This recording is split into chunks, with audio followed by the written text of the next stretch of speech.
Take 3. So I just finished a live, and this isn't a Q&A, but I was unsuccessful in being able to just upload an 8-minute video from my computer, which I haven't had problems with in the past, but maybe it's because I'm supposed to do this live. So let's go. What is this class going to be about? The first class is going to be kind of a, I don't want to say bare bones, but it's so rich. The information is so rich. But I say bare bones because it's like, let's just look at the fundamentals of the ace of diamonds, ace of hearts, ace of clubs, ace of spades, jacks, queens, kings. What is their primary function or need? What is their shadow side? What is the light attribute that sits right next to that? What is the function? How do I know I am functioning in my jack? Or why do I get along with this person when we're both in our inner child, but we have a harder time when we try to get responsible? Or why is this relationship, why do we feel so obliged to be so adult all the time? So there are, there are lessons, there are dynamics. I think we'll get into dynamics between the cards in the second class, which isn't scheduled yet. But the first class is just going to be a deep dive into what does each one of those archetypes look like? And maybe a little bit of a discussion. Okay, so say you're a spade and you just don't care about all of the hearts. Well, if you are the king of spades, your very first card in the pure sped is the ace of hearts. So how does insecurity and a need to belong, how does that play a role? Because that's what the ace of hearts is. It's a, like when Robert Camp talks about the ace as being a desire or a longing or a need.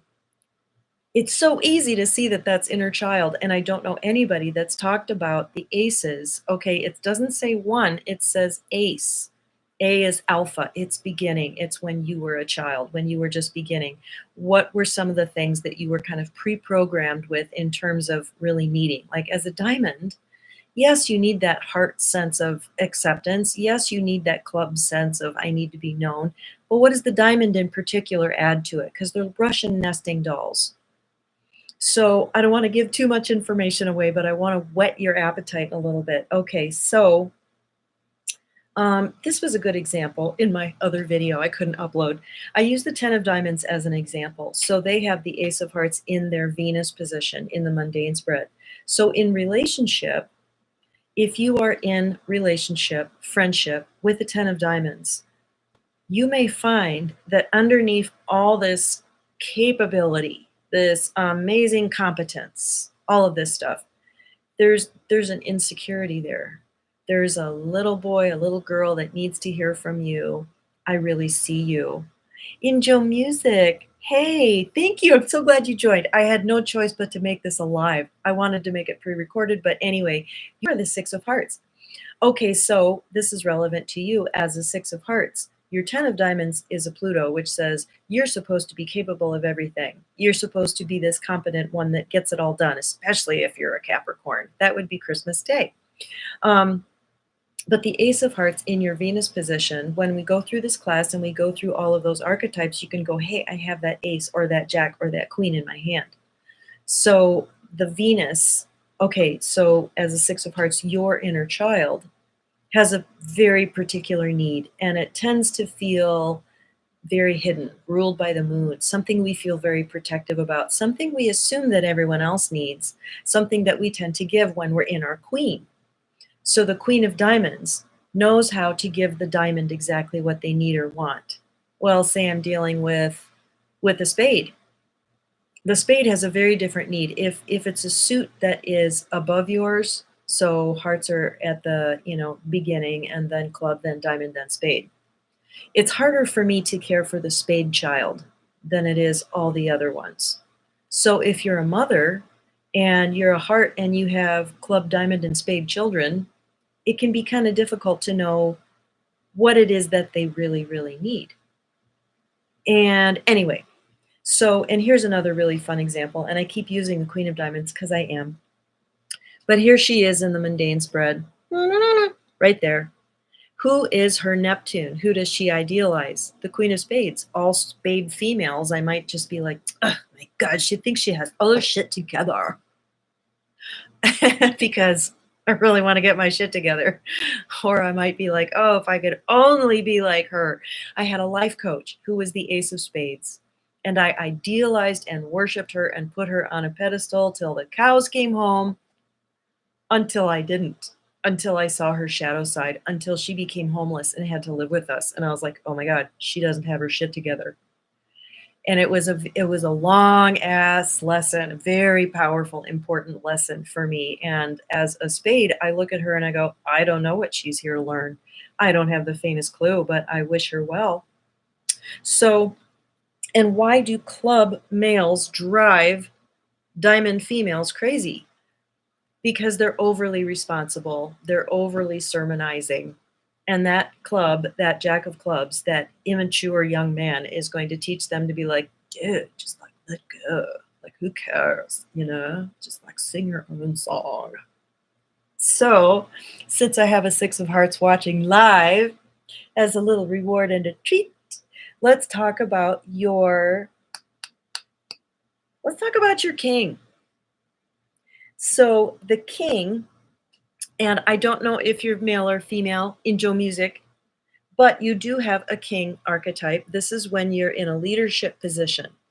The king of diamonds and the king of hearts are their partners. They work together. So it's kind of hard to separate them, but they both care very much about the people that are under them, the people that they are leading. They want them to feel loved and accepted. They want them to feel valued. So that's an example of how those two work together. And they're kind of indecipherable, and especially for a Six of Hearts, since that's your ascending Mercury and Venus card. Those king archetypes are very powerful for you, and sixes always want to be responsible. So, your particular card is going to, you will have a proclivity to function in one of the archetypes more than the other. I'm in my queen a lot, just because diamonds are about values and you should. And that just kind of fits the mother archetype. Okay, good. So the kings are going to be a really fun way for women to explore their leadership function. And when they have people under them that they're influencing, or this kind of thing. And how does their king and their queen work together? How might they work in conflict? How might they have a little problem with each other? So the king of clubs and the queen of hearts are Pluto to each other, right? And that little jack of diamonds is in there mediating. He's like, Mom and Dad, like, will you just get along? Like, none of it really matters. Like, I have a jack of diamonds who is my son, and he's just like that. So, anyway, the queen and the king of clubs really challenge each other. The king of clubs says the most important thing is to know the truth. And they tend to be really arrogant and condescending. And so the queen, the heart females will meet club men. And the ones that are mature, like, they'll get along with club men as long as they're not trying to be grown-ups.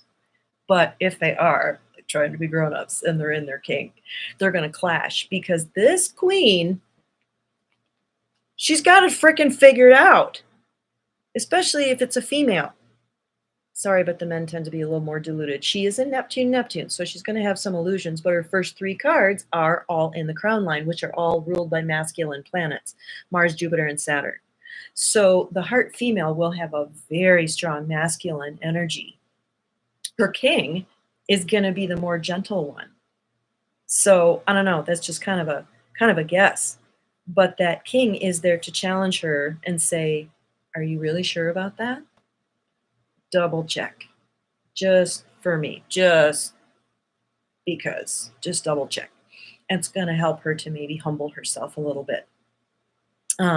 So anyway, that's just a little bit of a taste, and thank you, Injo Music, for being here, because I'm sure this is why my guides wanted to do this live, is because they wanted to take this in a little bit more dynamic direction, and I tend to be just a little bit more boring when it's only me talking to the camera. And when we are taking this class together, it's going to be so much fun, because I've been hearing from you in little tiny words on a screen, but we're going to get to look at each other and talk and interact and be like, oh my God. Like, I had this experience at band camp, and there was this Jack of Spades there, and yes. Oh, intro music. I'm so excited that you're excited. I am too. I've been through all of the, not all of them, but a whole bunch of self-actualization crises, and I really think we're going to get there. So I'm going to try to start like an hour ahead of time to make sure that I've got all the technology figured out. But let's draw a card for the class. These cards. Yes. Okay. So the burden is, don't do this the way you, no, don't do this the way you think other people. This might release you from some burdens of how you think you should be. Just throw that away. And this is, you're allowed to go through that gate. It's not actually locked. So, like, that's really good for me. Okay, it is going to be a major rite of passage for me, and if you want to help me with that, that'd be great. But it's not just you helping me. It's going to be really fun, lots of information. So blah, blah, blah, Ginger. Anyway, I think that's adequate to sort of give you a taste of it, and we'll just see where the class goes. I mean, I've got a pre-planned idea, but let's just see what happens. I'm really excited about exploring the inner child with you. Okay, have a great day, and thanks for watching. And go to itiskismet.com and go to courses, and you know the drill. And there are instructions there. You have to text me. My number is there. Give me your email and your birthday and your name, and then I'll put you on a list. Okay, bye. Oh, not yet. Okay, when is it? Good question. This Saturday, April 6th, 2 days before the eclipse. So we'll see. Yes, 10 a.m. Mountain Standard Time. So right now it's 11:55 my time, just before noon. So this Saturday.